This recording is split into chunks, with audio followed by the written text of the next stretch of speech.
Hello, I'm Kat and this is 10 minutes long, and today I decided to make a candle.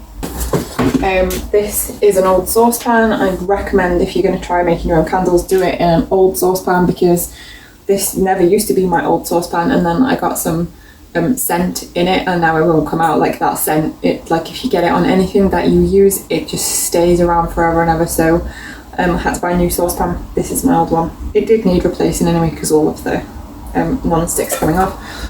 This is the jar in which we melt the wax. How to know how much wax you use is that you take this jar and you put it on weighing scales. You fill it with water and you measure like how much water it takes. This one takes 145 mils or 145 grams, both are the same when you're measuring water. And what you do then is you do the maths, or you Google it as I do, and I use this book to write everything down. So every candle I've ever made is written down in here so that I can see what went well, what didn't go well, and adjust for the next time. So anyway, I'm going to start preparing by putting the wax in here. This saucepan has got about this much water in it, just so that I can plonk that in. It hasn't got very much water in it at all, and it's on number 5, so it's medium temperature. And I'm going to measure out the wax in order to melt it down. This bit is just me like measuring wax out. Just full disclosure, there was quite a bit of like the video that I had to cut out just because I just talk so much. So yeah, this is just that bit. So my wax is in here. I generally use a different spoon for each flavour, but I don't like to do that really because it's expensive, so I just go with whichever one smells kind of most like what I'm doing, just in case there's any like dye, colour or scent on the wooden spoon. You can get these for about 50p from a supermarket.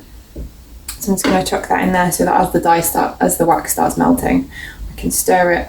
And this is a thermometer, and again, all of these things that I'm using are specifically just for the candle. Do not reuse them for food, and I wouldn't recommend that you do.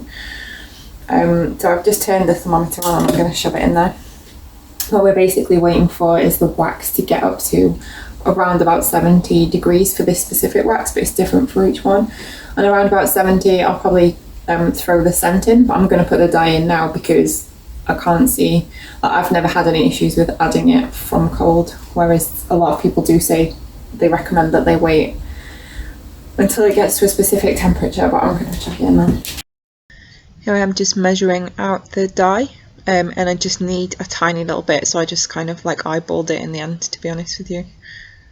And in this bit I was actually trying to explain what I use that book for and like what I write down in it and stuff, but like quite seriously you didn't need to hear it, and there was just so much to cut out to make it work. So while this is melting down, it takes a little while to do. While that's melting down, I can be preparing everything else, which is kind of nice really, that it's a little bit chaotic. The only wicks that I have that would be suitable is the Stabilo 14. It's a little bit thick probably for this, because it's a small jar. You probably don't need such a big wick, like not lengthwise, I mean like widthwise. Like I've got some Stabilo 18 wicks as well, and they're obviously going to be too huge, but like this works in a jam jar though quite well, so it shouldn't be too bad. So there's the wick.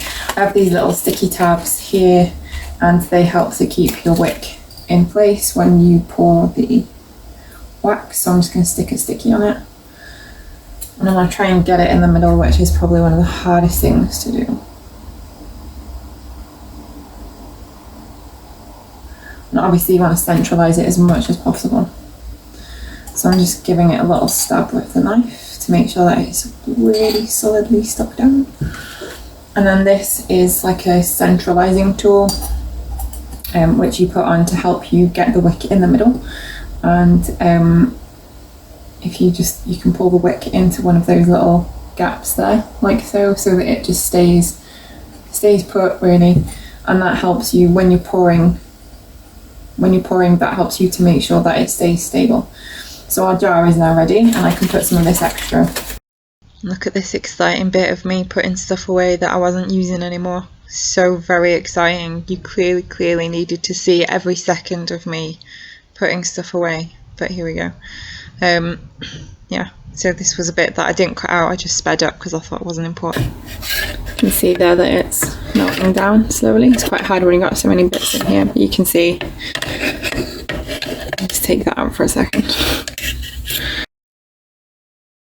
Actually, the melting bit is one of my favourites. Like, it always looks so much nicer when it's like, the colour looks so much nicer when it's melted than when it's actually just like in the glass and solidified. We've now achieved full melt, and this is telling me it's about 70 degrees, which is around about where we want it to be. Slightly cooler than that for adding the scent.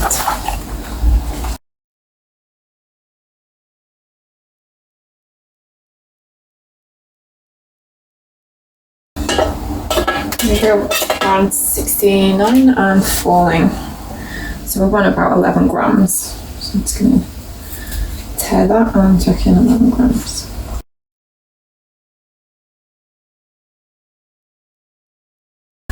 That's slightly more than 11. You can see that I spilt it everywhere. Just get that wiped down.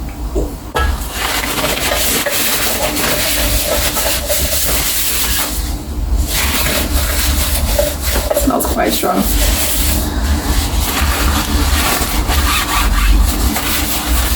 Note to self, do not sniff scent dye when it's straight. Not a good idea.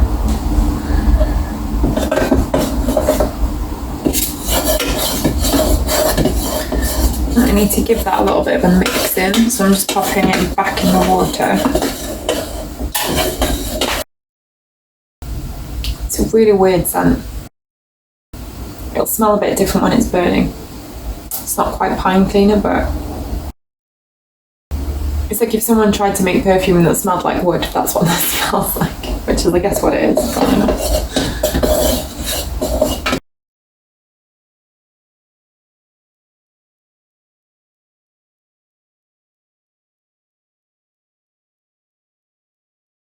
So here we go, first pour. I'm going to need that in a second. Trying not to touch the glass. So there's the first pour. You can see already that is starting to go. I hope you can see already it's starting to go. Starting to set around the edges. We've still got some wax left in here, and I'm just going to pop it in here to keep warm, because the second pour is probably not going to be very long. But I'm going to take that off the heat and just turn that off, just to conserve energy. There you go. So you can see there it's just been poured.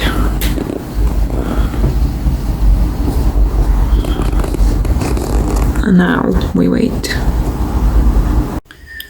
Right, this hasn't dried completely, as you can see, but I don't want it to go solid before we do a second pour, because it might cause a line to appear here in the actual finished candle. So this is kind of like the stage we're at, where I'm now just going to warm up the rest of the wax and do a second pour.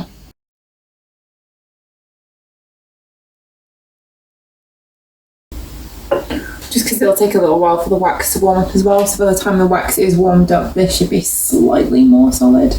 But as I say, you don't want it to be totally solid when we put it on.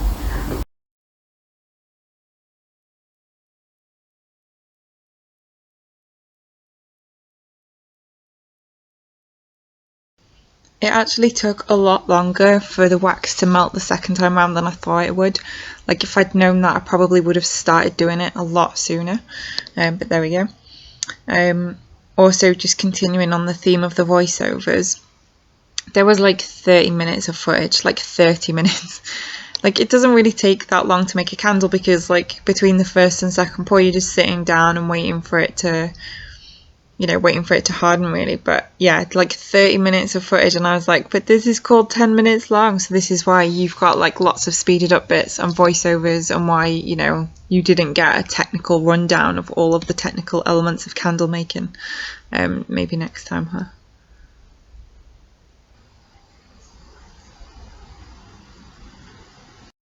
So in this bit, I'm just checking the temperature and just making sure it's getting to the right temperature for the second pour. So I probably wanted it to be warm enough to melt what had already hardened, but cool enough so that it wasn't going to be an issue when it got poured. And there you go, there's the money shot, baby. Here's the finished candle. I left it to set overnight so that if there was any like shrinking and stuff, we'd see it. So I can take that off now.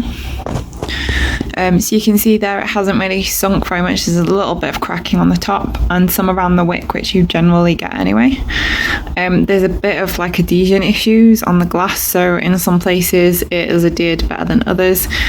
And you can see as well that like what I was worried about with that line has kind of come through. Like you can see the line where the second pour went in.